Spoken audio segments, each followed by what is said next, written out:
Faleminderit i nderuar kryetar, kam vetëm një replik të shkurtër me zotin Gruda.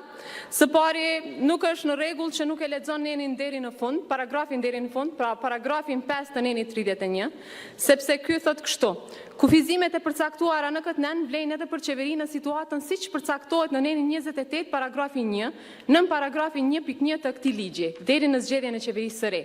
Pra, mandati i qeverisë përfundon, paragrafin 1.1, me përfundimin e mandatit 4 vjeçar të kuvendit. Pra ne kemi përfunduar mandatin 4 vjeçar në fund të marsit.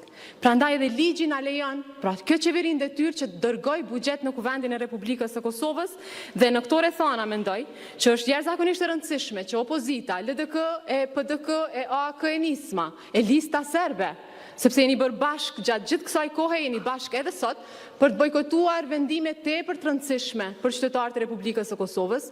Buxheti nuk është i Albin Kurtit.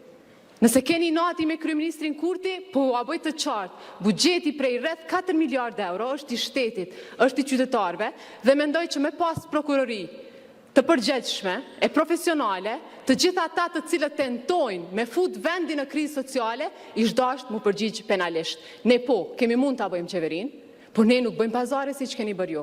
Me tendera, me ambasada, me listën serbe që jemi detyru mi prit, me orë të tëra këtu në kuvend, vetëm për mja u dhëmë votën për qeverinë. Ne s'jemi si ju, prandaj ne s'bëjmë ashtu. Shkojmë zgjedhje dhe pastaj qytetarët e Republikës së Kosovës ju japin dëshkimin që ju e meritoni.